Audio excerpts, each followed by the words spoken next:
네, 여름의 문턱이라는 소만이 찾아오자 정말 날씨도 여름처럼 쨍합니다. 이대로 시장도 서머 랠리를 좀 보여줬으면 좋겠다라는 생각이 드는데요. 랠리가 이뤄진다면 그 안에서 바라봐야 될 이슈 종목을 체크해드리겠습니다. 이항영의 딱 이거, 오늘도 MTN 이항영 위원과 함께합니다. 어서 오세요. 안녕하세요.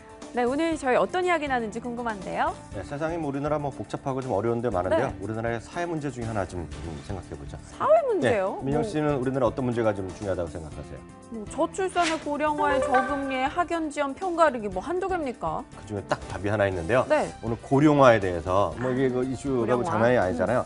그리고 그 고령화는 이제 또 다른 말로는 노령화, 그런 네. 한국말로 쓰기도 하는데요.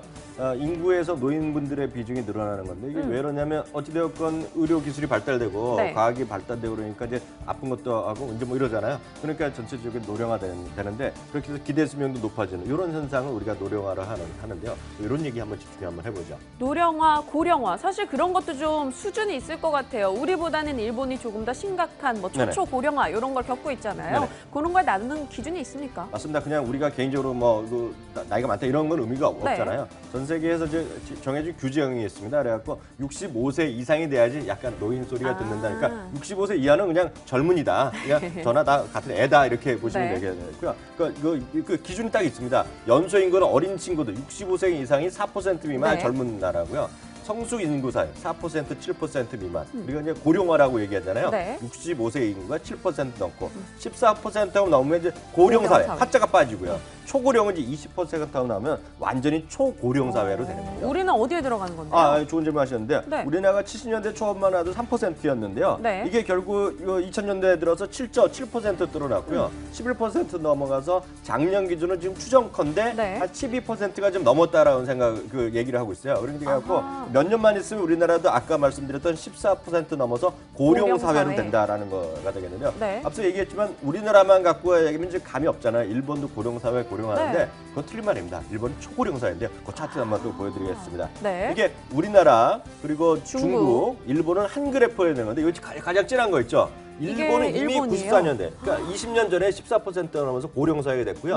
이미 지금 2005년에 20%가 넘어서 초고령 사회가 된 것이 바로 일본입니다. 우리나라는 어떠냐? 우리나라는 17년에, 그러니까 우리나라 2년 정도 있으면 고령 사회가 되고요. 10년 넘어 있으면 20.8%로 초고령 사회가 됩니다. 중국을 비교 안 할 수 없잖아요. 중국 우리나라보다 뭐든지 한 10에서 15년 늦는다 보시면 되거든요. 중국도 다 알게 모르게 우리 쫓아오는 거예요. 앞으로 10년 후면 고령 사회가 되고요. 20년 후에 되면 초고령 사회니까요. 이게 다 다 똑같은 일반적인 추세인데 어떤 시기별로 어느 나라가 앞서가니 뒤서가니 하는 건데요. 결국은 전부 다 전 세계가 고령화 사회로 가는 건 불가피하겠죠. 네, 의학, 과학이 발달하면서 한국, 중국, 미국 다 할 것 없이 고령화 문제를 겪고 있습니다. 근데 이 고령화가 진행이 된다면요, 산업별로도 좀 미치는 영향이 있을 것 같은데요. 네, 나이 들면 제일 먼저 어떤 생각이 들어요? 나이는 제가 안 들어봐서 모르죠. 위원님이 아시겠죠? 갑자기 준비 안 된 말을 하는데요. 이 여자를 이렇게 맞는데 저희는 아까 말씀드렸잖아요. 같이 늙어가는 사이. 그리고 예전에 젊었을 때 보면 이런 방송 보시면 또 욱하시면 겠지만 한 50살 되면 다 관악산에서 만난다는 건데 우리 곧 있으면 관악산에서 다 만날 사이예요. 저 다른 게 없는데요. 그래서 절대 그런 얘기하면 실례입니다. 저한테 그런 말 하는 거 아주 싫어하는데요. 이렇게 해도 되겠죠. 여기저기 아픈 게 사실이잖아요. 맞아요. 이게 어르신 부모님 좀 아프시다고 얘기하시잖아요. 네, 엄마도 허리 아프다, 어디 아프다 그러시죠. 그러니까 허리 아픈 거면 아무도 아닌데요. 예를 들어 성인병들이 많이 있지 않습니까? 시청자분 생각하시기에 조금 어르시면 혈압 있다는 얘기 많이 하고요. 요즘은 혈압도 그냥 예방적으로 많이 젊을 때부터 먹으라는 얘기 의사 선생님이 얘기하거든요. 그러니까 심장 그리고 또 그 혈압 있고요. 또 당뇨병 요즘 엄청 폭발전하는 당뇨병 그리고 심장혈관, 스턴트라는 거 혹시 들어보셨어요? 드라마에서 많이 봤어요. 확장 이런 거 아니에요? 네, 미국 드라마 보면 갑자기 아파가 쓰러져 갖고 근데 수술도 아니고 예전에 심장병 수술하면 개복 수술해서 위험했는데 요즘은 스턴트라고 제가 정확한 의사는 아니지만 스턴트라는 건 혈관선에서 팽창시킵니다. 그러면서 이제 하는 거 스턴트인데 수술도 아니라 시술이라고 그러거든요. 근데 시술하면 대부분이 웬만하면 약을 또 평생 드셔야 되는 거를 모르겠습니다.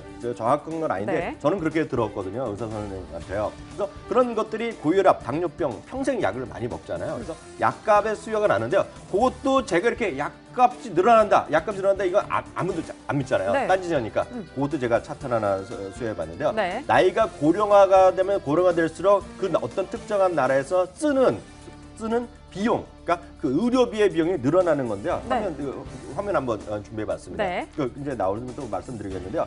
시장에서 보면 고령화될수록 GDP에 대한에서의 차지하는 비중이 의료 딱 비중이, 나오네요. 네. 그러니까 60세 이상 비중이 계속 늘어나서 15%, 14%될 때마다 같이 늘어나는 게 아래입니다. GDP 내에서 의료 비중이 늘어나는 게 아래거든요. 그러니까 15% 정도 되면 평균적으로 GDP에서 13.5% 정도니까 예전보다 나이가 들수록 GDP에 대한 수요가 많이 늘어난다. 네. 이게 뭐 핵심이다라고 이해하시면 좋겠습니다. 네, 근데 바이오 헬스케어 같은 경우는 저도 오케이입니다. 근데 IT가 왜 산업이 성장하는지 고령화에 따라서 그게 좀 의아한데요. 뭐 이 나이 드신 분들이 맥북을 한다던가 뭐 스마트폰을 많이 만지고 이런 건 아니잖아요. 네, 맞습니다. 그 노동 근데 이제 이렇게 보셔야 돼요.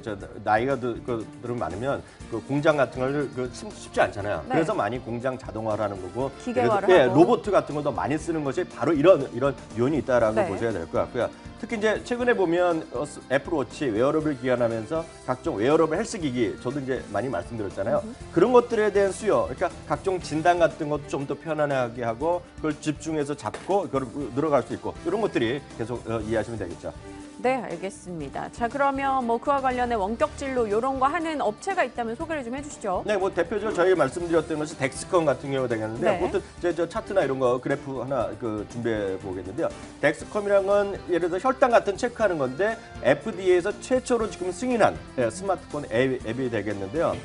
혈당 체크를 하면서 혈당 체크를 이제 몸에 딱 부착시켜서 하고 이게 스마트폰으로 들어와서 클라우드를 통해서 병원에도 당연히 보내고 병원 의사들한테 보내서 그걸 활용하고 이런 것들이 하나의 개념도거든요. 네. 이게 현실화 지금 되고 있다라고 이해하셔야 되겠고요. 그밖에 뭐 밴드라든가 이런 게 많이들 하는 거 많이 보셨을 텐데요. 네. 밴드 이런 것도 기본적으로 헬스케어 기기 중에 하나다라고 이해하시면 될 것 같습니다. 네, 좋습니다. 그렇다면 이 덱스컴 일전에 위원님이 얘기해 주셨고 그 뒤로 한 20% 가까이 한 올라오면서 30% 올랐죠. 30%예요. 죄송합니다. 이 사상 최고 추세도 이어가고 있는 상황입니다. 네. 오늘의 탑픽 종목도 이 덱스컴으로 가시는 겁니까? 네, 맞습니다. 덱스컴은 뭐 제가 얘기하는 것이 아니라 미국에서 워낙 얘기 많이 하고 있거든요. 네. 그래서 덱스컴의 탑3로 전해드릴 수밖에 없고요. 덱스컴 개별 종목 쉽지 않잖아요. 네. 그래서 여러 번 말씀드렸는데 IBB 이것도 여태까지 세 번째 말씀드린 IBB 거거든요. ETF, 네. 그러니까 나스닥에서 바이오테크, 바이오가 이제 조그만 게 아니라 제약이나 헬스케어 다 포함됐거든요.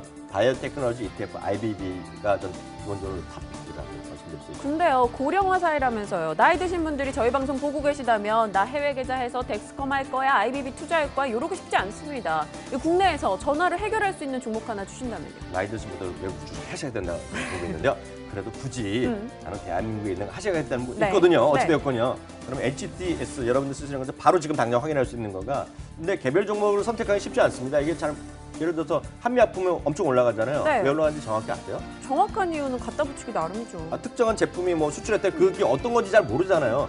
저도 모르는데 시청자분들은 아시는 분 제가 솔직히 별로 없다고 보고 있거든요. 그래서 ETF는 여러 가지 회사를 다 섞어 있다. 그래서 국내 ETF 중에 하나 말씀드리면 타이거라고 익숙하신지 않으신 분 계시는데 네. 미래에셋에서 운영하는 ETF 중에 하나인데요. 그중에 헬스케어 ETF라고 있습니다. 오늘 하도 몰라 딴지를 보셔갖고 제가 코드 번호까지 불러드립니다. 143860, 143860이거든요. 그 딱 치시면 그 안에 구성된 종목까지 나오는데 한 20, 30종목 쫙 나올 겁니다. 네. 뭐 제약주 들어가고 헬스케어기도 나오기 때문에 바이오 주식도 들어가고 이런 것이 오히려 안전하다는 생각 갖고 있습니다. 네, 알겠습니다. 오늘 고령화 사회에 관련해서 이야기를 나눠봤습니다. 그 안에서 이한경 위원님의 탑픽 종목으로는 덱스컴과 IBB, 그리고 국내에서는 미래에셋의 ETF를 얘기를 해주셨으니까요. 여러분 관심 갖고 대응해 보시기 바랍니다. MTN 이한경 전문위원이 수고해 주셨네요. 고맙습니다.